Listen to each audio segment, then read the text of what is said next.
Hello everyone. आज finally हम लोगों का लॉज ऑफ मोशन का लास्ट वीडियो आ गया, दैट इज़ टॉर्क और मोमेंट ऑफ इनर्शिया थोड़ा सा। ठीक है, एक्चुअली चैप्टर तो खत्म हो चुका है आपका, बट क्योंकि आपके टेक्स्ट बुक में थोड़ा सा टॉर्क के बारे में दे दिया है तो उसके ऊपर हम लोग न्यूमेरिकल्स और अगर कोई प्रीवियस ईयर क्वेश्चन होगा उससे मिलता जुलता तो उसको भी हम लोग सॉल्व करेंगे। ठीक है, तो टॉर्क सीखने से पहले आपको थोड़ा सा सर्कुलर मोशन याद करके आना होगा। मैंने एक वीडियो बनाया है सर्कुलर मोशन पे, जहाँ पे मैंने बेसिक बातें आपको बता दी है। अब सर्कुलर मोशन को एकदम डीप में आप जानोगे 12वीं के पहले चैप्टर में, दैट इज़ रोटेशनल डायनेमिक्स में। ठीक है, चलिए, तो टॉर्क बताने से पहले मैं आपको एक क्वांटिटी के बारे में याद दिलाना चाहूँगा कि एंगुलर मोमेंटम क्या होता है।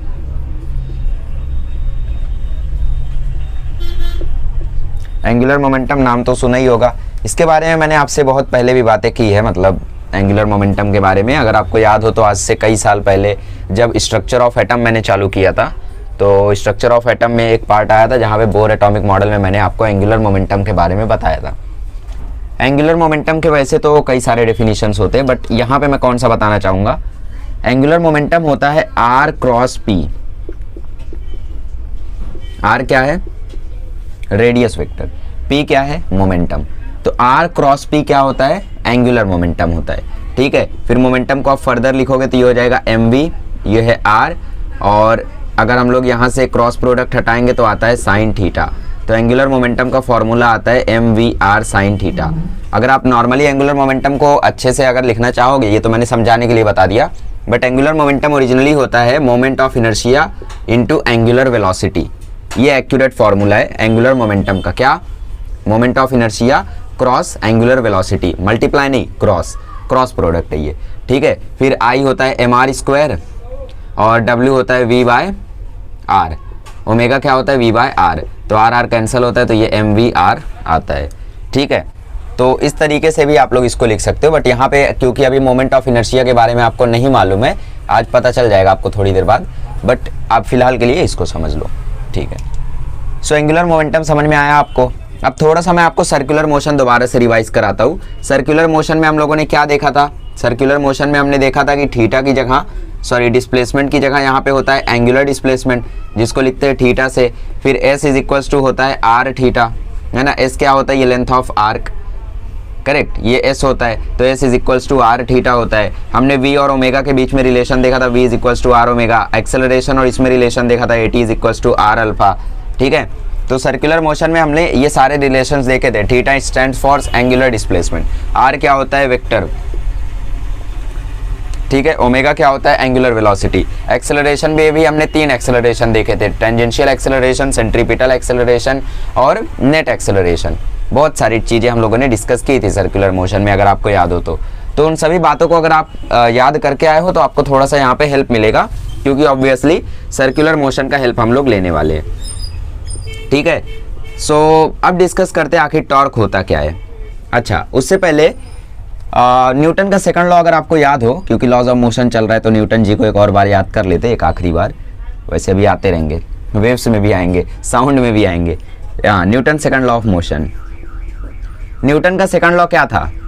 F is equals to M A. हाँ ठीक है, बट मेन लॉ क्या था? मेन लॉ आपको अच्छे से याद रहना चाहिए न्यूटन का। न्यूटन का सेकंड लॉ था rate of change of momentum is directly proportional to the applied force, और मोमेंटम उसी डायरेक्शन में चेंज होगा जिस डायरेक्शन में फोर्स अप्लाई करेंगे। मतलब F is directly proportional to dp by dt। ये था, मतलब जो मोमेंटम को चेंज करे उसको फोर्स बोलते हैं। कौन सा मोमेंटम है ये? Linear momentum. ठीक है, जो मोमेंटम को चेंज करे उसको क्या बोलते हैं हम लोग? फोर्स बोलते हैं। तो जो एंगुलर मोमेंटम को चेंज करे उसको क्या बोलेंगे? टॉर्क बोलेंगे। ठीक है, ओके। सो एंगुलर मोमेंटम को हम लोग मतलब जो एंगुलर मोमेंटम को चेंज करे उसको हम लोग क्या बोलते हैं? टॉर्क। तो torque is directly proportional to change in angular momentum. Angular momentum is represented by L, vector quantity. ठीक है, तो ये होता है हमारा टॉर्क। टॉर्क क्या होता है? जो एंगुलर मोमेंटम को चेंज करे, और एंगुलर मोमेंटम ये होता है। फोर्स क्या होता है? जो लीनियर मोमेंटम को चेंज करे। आई होप आपको इनके बीच की जो बेसिक डिफरेंस है वो समझ में आ गया होगा। तो क्या टॉर्क भी फोर्स ही है? यस, वो भी एक फोर्स ही है, बट इससे थोड़ा सा अलग। ये एंगुलर मोमेंटम को चेंज करता है, ये मोमेंटम को चेंज करता है, ये डिफरेंस है। ठीक है, मे बी अब यहाँ पे उन्हीं लोग को समझ में आया होगा जिनको सेकंड लॉ अच्छे से मालूम है। तो जिनको अब भी नहीं समझ में आया उनको हम लोग एग्जाम्पल लेके समझाते हैं। ठीक है, सो टॉर्क, जिसका दूसरा नाम मोमेंट ऑफ फोर्स भी है, ठीक है, इसको हम लोग कैसे समझ सकते हैं दूसरे एग्जांपल से। देखो जैसा आप लोग जानते हो कि लीनियर और एंगुलर वेरिएबल्स की बात करते हैं, देखो लीनियर और एंगुलर वेरिएबल्स की, ठीक है। तो लीनियर में जो डिस्प्लेसमेंट होता है वो S, angular displacement theta, linear velocity v, angular velocity omega, linear acceleration a और angular acceleration alpha. Linear force मतलब लीनियर मोशन में जो चेंजेस लाने के लिए जो फोर्स रिस्पॉन्सिबल होती है वो f से आता है लीनियर एक्सेलरेशन, वैसे टॉर्क से आता है एंगुलर एक्सेलरेशन। टॉर्क से क्या होता है, ओमेगा चेंज होता है, एक्सेलरेशन आता है, ठीक है। तो torque is nothing but a force which changes the angular momentum, ठीक है, ये होता है हमारा टॉर्क। अब टॉर्क का फॉर्मूला हम लोग सोचते हैं, टॉर्क का जो ये सिंबल इसको टाउ बोलते हैं, टाउ, ठीक है, टाउ इसको हम लोग बोलते हैं। तो ध्यान रखना, कोई अगर बोल दे कि ये टाउ 1 है ये टाउ 2 है तो टाउ वो मत समझने लगना, वो टाउ होता है, ठीक। टॉर्क का सिंबल रीड करने का तरीका, जैसे इसको अल्फा पढ़ते हैं वैसा, जैसे इसको थीटा, इसको ओमेगा, वैसे इसको टाउ, ठीक है, ठीक है। सो टॉर्क होता है टर्निंग इफेक्ट। टॉर्क क्या होता है, टर्निंग इफेक्ट। जैसे किसी भी चीज़ को अगर आपको टर्न करना है तो उसके लिए जो फोर्स आप अप्लाई करोगे वो होगा टॉर्क, ठीक है। इसका बेस्ट एग्जांपल होता है आपके घर का दरवाज़ा। जैसे आपके घर का ये डोर है सपोज, ठीक है, इस डोर को आपको ओपन करना है, तो इस डोर को आप कैसे ओपन करते हो डेली, यहाँ पे ऐसे ओपन करते हो। क्या कभी डोर को आपने ऐसे ओपन किया है, नहीं। क्या कभी डोर को आपने यहाँ से ओपन किया है कि मैं आज यहाँ से ओपन करके ट्राई करता हूँ। जैसे मैं जब छोटा था, इवन आज भी कभी कभी ऐसे भी ओपन करता हूँ, यहाँ से ओपन करते, तो यहाँ से मुझे ज़्यादा फोर्स लगाना पड़ता है और वहाँ से मुझे कम फोर्स लगाना पड़ता है। ऐसा क्यों, इसको समझते हैं अच्छे से। यही तो टॉर्क की कहानी है। देखो देखते हैं टॉर्क डिपेंड किस पे करता है, ठीक है। टर्निंग इफेक्ट मतलब मोमेंट ऑफ फोर्स या फिर टॉर्क डिपेंड किस पे करता है, ठीक है। या फिर इसको हम लोग बोल सकते हैं अमाउंट ऑफ टर्निंग, ये कितना टर्न होगा वो डिपेंड किस पे करता है, ठीक है। इसकी टर्निंग एक तो डिपेंड करती है आपने कितना फोर्स लगाया है, मतलब अमाउंट ऑफ फोर्स। जितना फोर्स आप अप्लाई करोगे उतना ज़्यादा ये टर्न होगा। जैसे कभी आपने जो जोर से दरवाजे को धक्का मार दिया तो एकदम वो जाके भिड़ जाता है, फिर आपको डांट पड़ती है। कभी आपने धीरे से ही फोर्स लगाया तो वो पूरा खुलता ही नहीं है, ठीक है। तो पहली बात तो ये अमाउंट ऑफ फोर्स पे डिपेंड करता है। दूसरा ये डिपेंड करेगा कि आपने फोर्स कहाँ पर लगाई है, मतलब आपने फोर्स यहाँ लगाई है तो टर्निंग बहुत कम होगी या शायद होगी भी नहीं। आपने फोर्स यहाँ लगाई है कम होगी, यहाँ लगाई है कम होगी। अगर आप एकदम दूर फोर्स लगाओगे तो सबसे ज़्यादा टर्निंग होगी, ठीक है। मतलब where you have applied the force, where you have applied the force,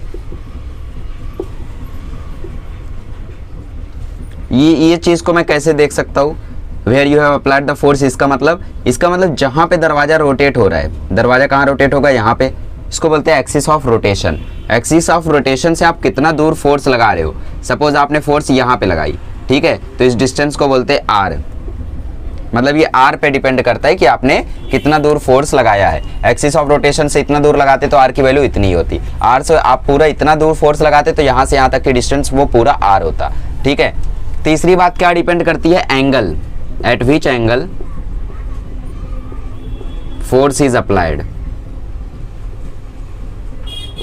ठीक है। ऐसा क्यों, क्योंकि दरवाजे को आप लोग कभी ऐसे ओपन नहीं करते हो, दरवाजे को आप सीधा ओपन करते हो, परपेंडिकुलर, ठीक है। जैसे दरवाजे को अगर आप लोग ऐसा ओपन करोगे, सपोज आप इसको ऐसा ओपन कर रहे हो, तो ऐसे जब आप ओपन करोगे ना तो इस फोर्स के दो कंपोनेंट बनेंगे। दरवाजे में मे भी आपको उतना अच्छा फील ना आ रहा हो। एक और एग्जांपल लेते हैं जो फेमस बुक्स में दिया रहता है, ठीक है। जैसे आप लोगों ने स्क्रू खोलने के लिए कभी कभी पाने का यूज़ किया होगा, ठीक है, मतलब राउंडर वगैरह के जो आप लोग नट बोल्ट टाइट करते हो तो वहाँ पे आप पाने का यूज़ करते हो, उसी की बात कर रहा हूँ। सो कैसा होता है, देखो सपोज ये हमारा स्क्रू है और ये वो पाना है, ठीक है। तो इसको आप लोग कहाँ से घुमाते हो, क्या इसको एकदम नेक से घुमाते हो आप, नहीं घुमाते हो, क्योंकि आपको पता है आपको बहुत फोर्स लगाना पड़ेगा। क्या आप इसको एकदम दूर से घुमाते हो, यस। एकदम दूर से घुमाओगे तो आप ऐसा एक उंगली से भी इसको टाइट कर सकते हो, ठीक है। आप फोर्स कैसे लगाते हो, क्या आप इसको ऐसा घुमाते हो, ऐसा नहीं, ऐसा नहीं घुमाते हो आप इस पर सीधा सीधा फोर्स लगाते हो। सीधा सीधा फोर्स क्यों लगाते हो, इसको समझने की कोशिश करते। देखो जब आप ऐसा फोर्स लगाते हो तो ये किसी एंगल थीटा पर लगता है, ठीक है। इसको थोड़ा सा हम लोग अगर आगे एक्सटेंड करें तो कि ये किसी एंगल थीटा पर लगता है। सपोज आपने फोर्स F लगाया तो इसके दो कंपोनेंट होंगे, इस साइड आएगा F cos थीटा और इस साइड आएगा एफ साइन थीटा। तो बताओ इसको घुमाएगा कौन, एफ कॉस थीटा इसको घुमाएगा या एफ साइन थीटा इसको घुमाएगा? ऑब्वियस सी बात है एफ साइन थीटा इसको घुमाएगा। एफ कॉस थीटा तो इसको खींचेगा, एफ कॉस थीटा वाला जो कंपोनेंट है वो इसको खींचेगा। घुमाएगा कौन, एफ साइन थीटा, क्योंकि वो ऊपर की तरफ है।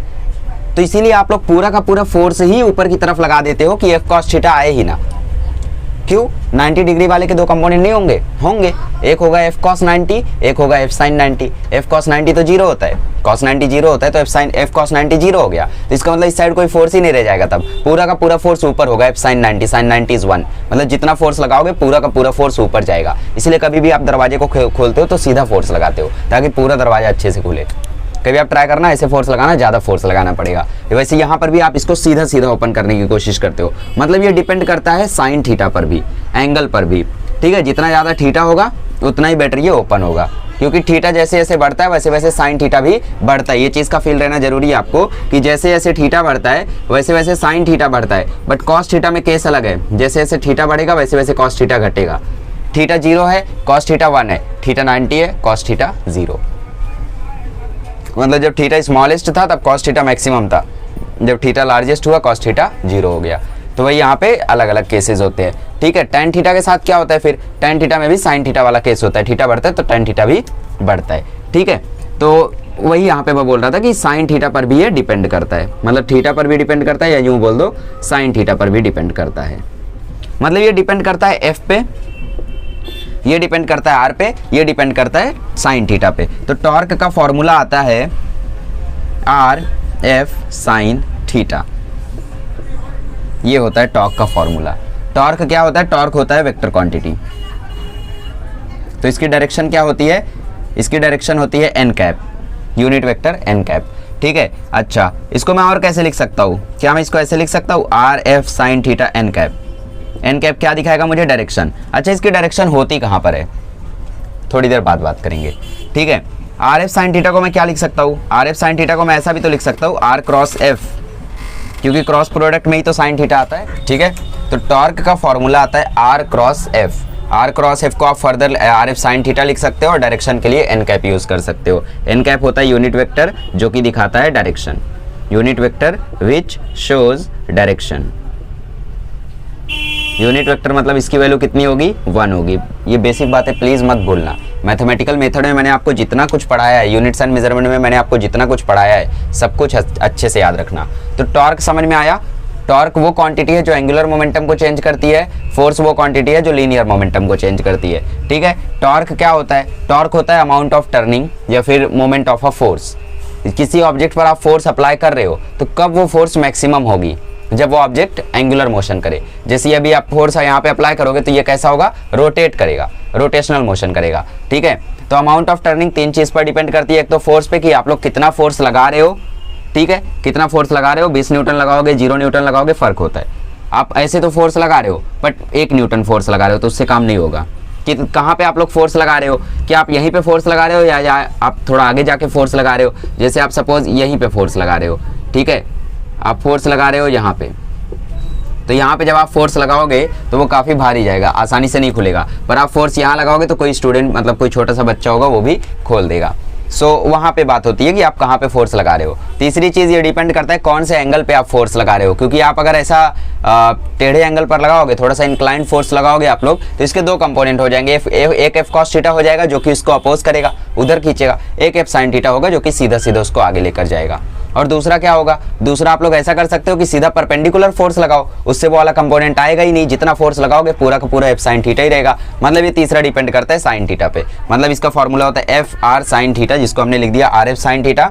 Are F sine theta can be written as R cross F. अब इसके यूनिट्स और डायमेंशन वगैरह की बातें करते हैं। चलिए अब थोड़ा सा डिस्कशन आगे बढ़ाते हैं। तो हमने देखा torque is equals to R cross F, जिसको हमने फर्दर लिख दिया R F sine theta N cap. N cap हमें दिखाता है डायरेक्शन। अगर टॉर्क के यूनिट की बात करें तो इसका यूनिट होता है न्यूटन मीटर। अगर हम इसके डायमेंशन की बात करें तो डायमेंशनल एनालिसिस कर लेते हैं फटाफट। फोर्स का डायमेंशन क्या होता है? फोर्स का डायमेंशन होता है L1 M1 T-2, right. Check कर लो एक बार। फोर्स होता है मास इंटू एक्सेलरेशन, मास हो गया m1, एक्सेलरेशन होता है L1 T-2, तो ये हो गया L1 M1 T-2। अब यहाँ पे एक मीटर आ गया, मतलब एक और लेंथ आ गई, तो ये इसका डायमेंशन होगा L2 M1 T-2।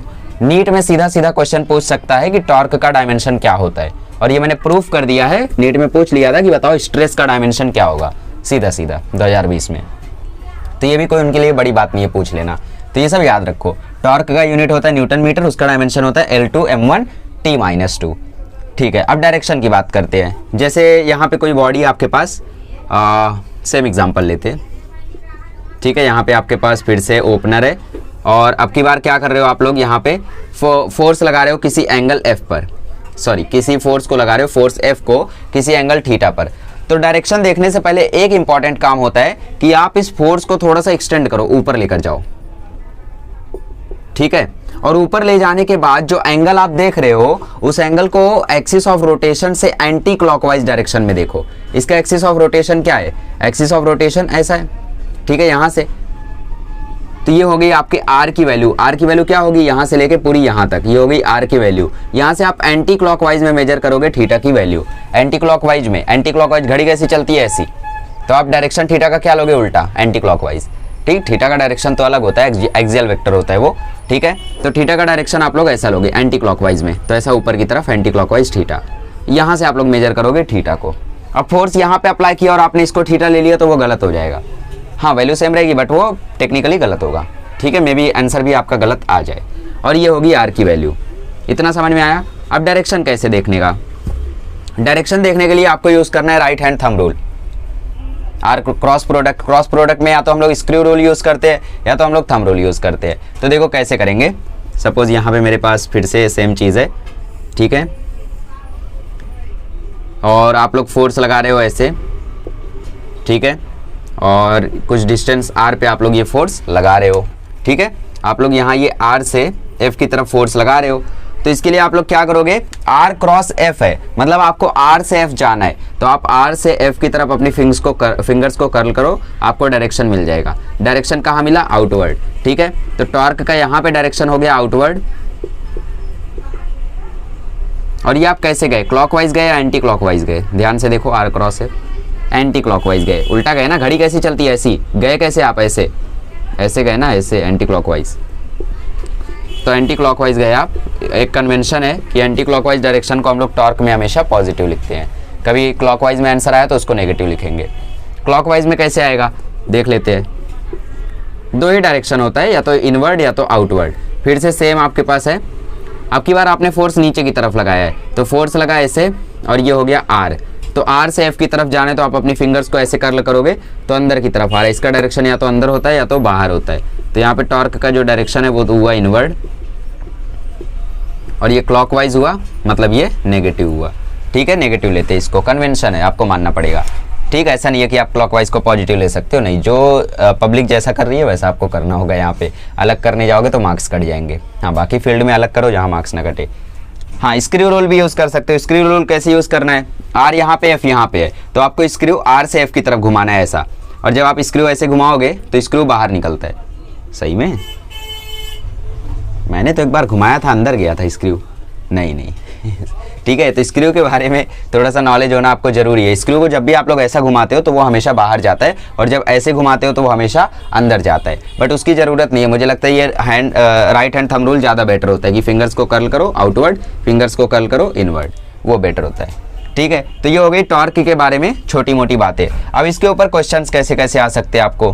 क्वेश्चंस आपको देखो, क्रॉस प्रोडक्ट सॉल्व करने आना चाहिए। क्रॉस प्रोडक्ट सॉल्व करने के लिए मैंने आपको डिटर्मिनेंट मेथड सिखाया है, डिटर्मिनेंट में वैल्यू रख के कैसे फाइंड आउट करते हैं। दूसरे आपको मे बी नेट टॉर्क निकालने आ जाए। ठीक है, तो क्वेश्चंस की प्रैक्टिस अब मैं आपको देता हूँ।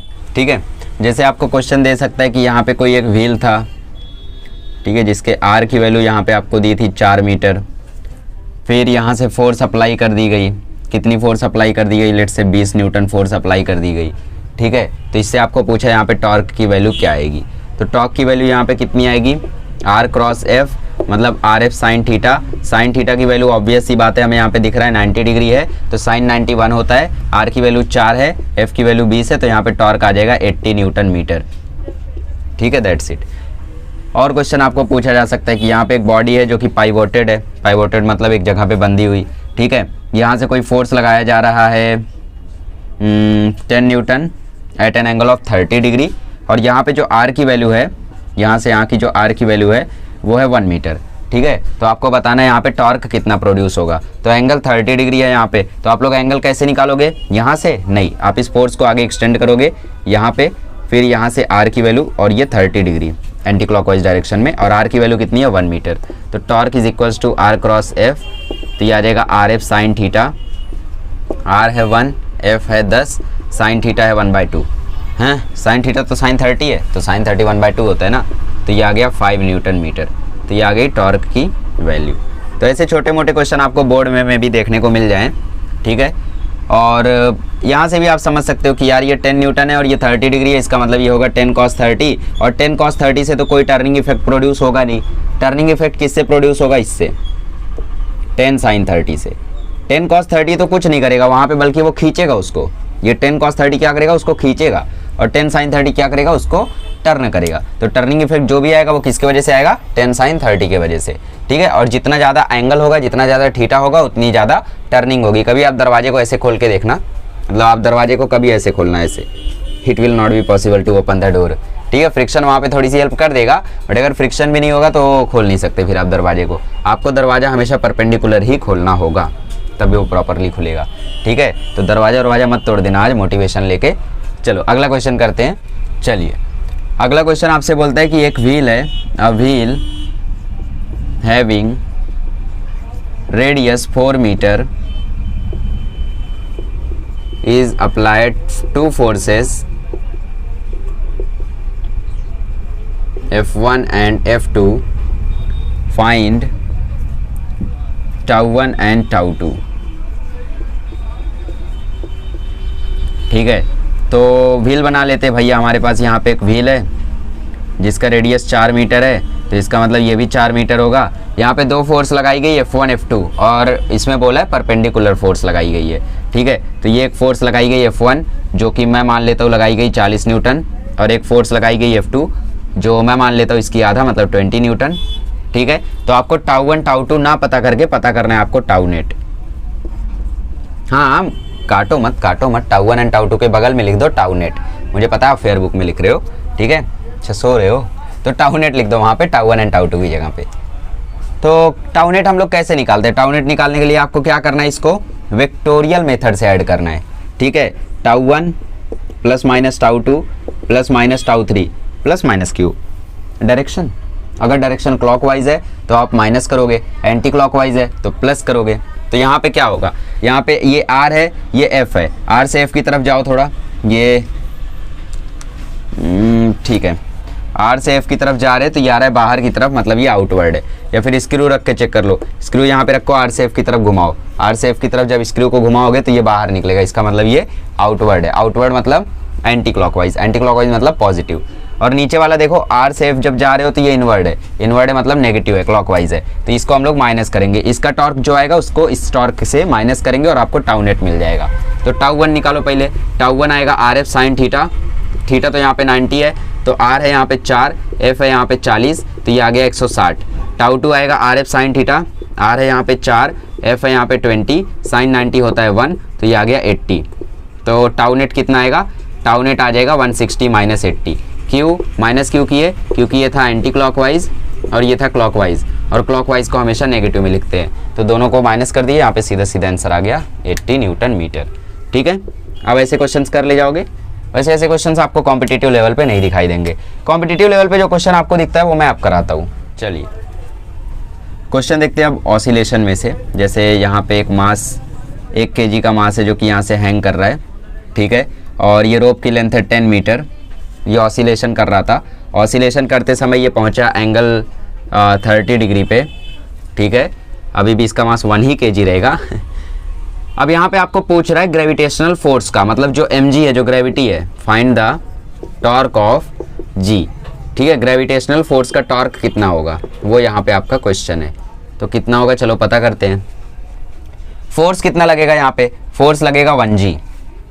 अच्छा तो फोर्स के भी तो 2 कंपोनेंट होंगे, नहीं तो फिर 2 कंपोनेंट होंगे किसके, गलत कर रहे हो। देखो मैंने बोला फोर्स और इसको, किसको, जो भी लेंथ है स्ट्रिंग की, जो भी आर है उसको साथ मिलाओ। फोर्स तो यहाँ पे नीचे है तो आप इसको साथ मिलाओ, इसको थोड़ा सा एक्सटेंड करो, इसको जब आप एक्सटेंड करोगे तो यहाँ पे आएगा, तो ये एंगल 30 डिग्री है, ये एंगल भी कितना हो जाएगा 30 डिग्री हो जाएगा, ठीक है।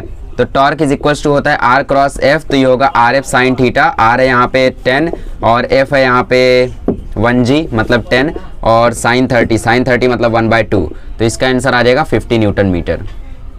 ये हो गया टॉर्क।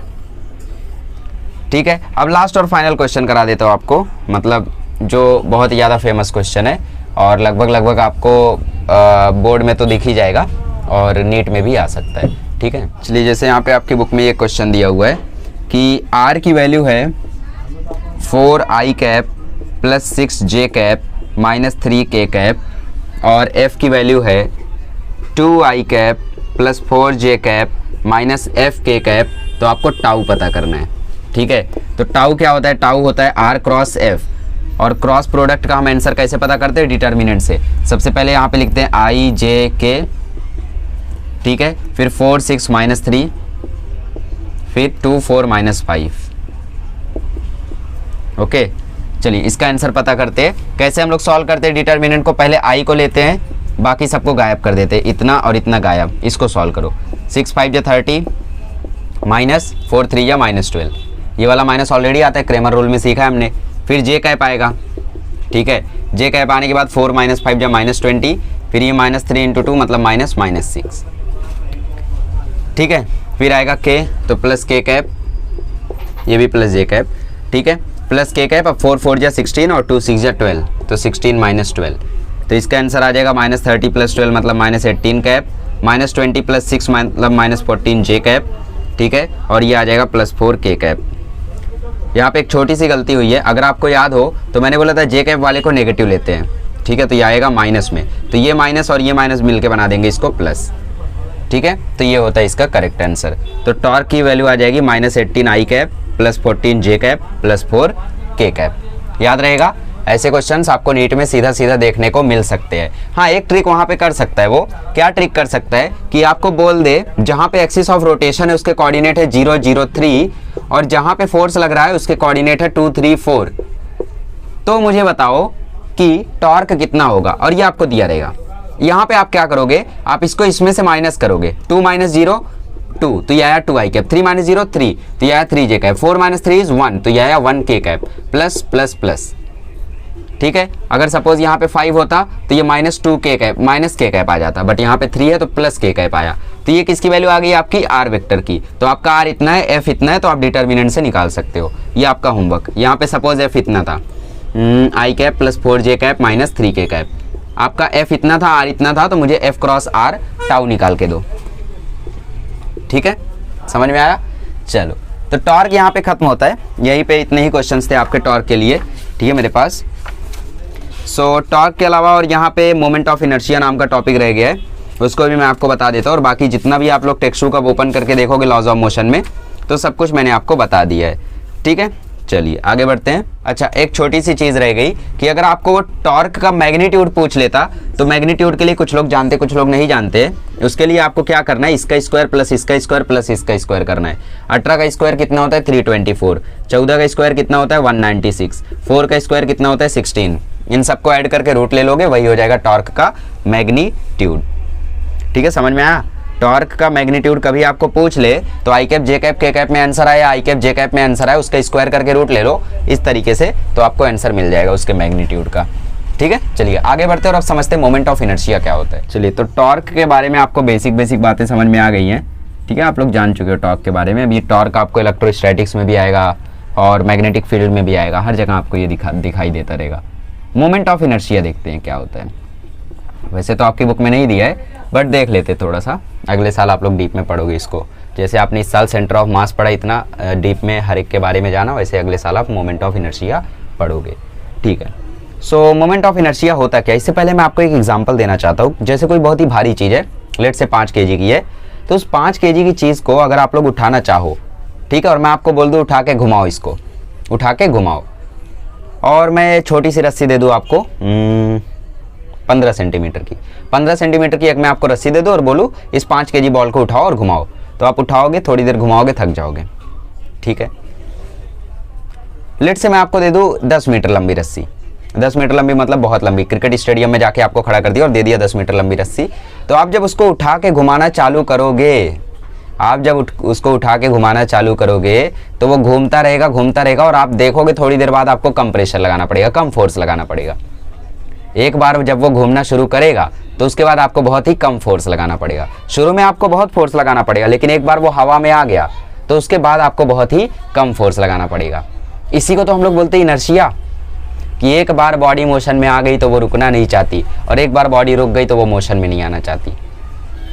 जैसे कुछ लोग पूछते थे कि रात को सोने से पहले, अगर मैं रात को पढ़ाई करता हूँ तो मैं रात को पूरी रात पढ़ते रहता हूँ, नींद ही नहीं लगती, और अगर मैं सोचता हूँ सुबह उठ के जल्दी पढ़ाई करूँ तो मैं उठ ही नहीं पाता। तो वहाँ पे जवाब है इनर्शिया। बॉडी अगर रेस्ट पे है तो वो रेस्ट पे ही रहना चाहेगी, और अगर बॉडी मोशन में है तो वो मोशन में ही रहना चाहेगी। आप पढ़ाई कर रहे हो, आप पढ़ाई ही करना चाहोगे, आप सो रहे हो तो आप सोना ही चाहोगे, पढ़ाई नहीं करना चाहोगे। ठीक है, तो अगर किसी बॉल को आप लोग उठाओ और थोड़ी लंबी रस्सी से घुमाना शुरू करो तो थोड़ी देर बाद आप लोग देखोगे कम फोर्स लगाना पड़ेगा। फील आया? चलो सो देखते हैं एक एग्जाम्पल। जैसे आप लोगों के पास यहाँ पे एक रस्सी है और रस्सी से कनेक्टेड है एक मास m, और ये मास m को आप लोग घुमा रहे हो, ऐसे घुमा रहे हो लेट से, ठीक है। इस मास m को आप लोग ऐसे ऐसे घुमा रहे हो और ये मास मस्त घूम रहा है। तो यहाँ पे लेट से इसका एक्सिस है x, तो यहाँ पे मोमेंट ऑफ इनर्शिया की वैल्यू होती है mr²। ये मोमेंट ऑफ इनर्शिया की वैल्यू आई कहाँ से, उसको हम लोग देखते हैं। अच्छा, आप लोग जानते हो फोर्स होता है मास इंटू एक्सेलरेशन, इतना जानते हो ना, इसको बोलते हैं r, ये डिस्टेंस। फोर्स होता है मास इंटू एक्सेलरेशन, दोनों साइड में r से मल्टीप्लाई कर देता हूँ तो RF is equals to MAR। ठीक है, कोई बात नहीं। RF क्या होता है? टॉर्क। RF ही तो टॉर्क होता है, अभी थोड़ी देर पहले तो देखा। ये एक्सेलरेशन कौन सा एक्सेलरेशन है? टेंजेंशियल एक्सेलरेशन, और टेंजेंशियल एक्सेलरेशन की वैल्यू क्या होती है? R alpha. सर्कुलर मोशन में मैंने आपको बताया था AT होता है R अल्फा, तो ये हो गया MR अल्फा R, तो ये हो गया torque is equals to MR² alpha. तो जरा दोनों इक्वेशन को ध्यान से देखो। फोर्स टॉर्क, टॉर्क काम करता है फोर्स का, अल्फा काम करता है ए का, तो m का काम कौन करता है? MR²। MR² ही क्या होता है? Moment of inertia. तो टॉर्क क्या होगा? I into alpha. हमने बहुत सारे रिलेशन देख लिए, हमने रिलेशन देख लिया है v और ओमेगा में, v is equals to r omega. हमने देख लिया एक्सेलरेशन और अल्फा में, हमने रिलेशन देख लिया मोमेंट ऑफ इनर्शिया और टॉर्क में, टॉर्क और फोर्स में भी देख लिया है, और टॉर्क और मोमेंट ऑफ इनर्शिया में भी अब देख लिया है। तो एंगुलर वेरिएबल और लीनियर वेरिएबल में हमने कई सारे रिलेशंस देख लिए।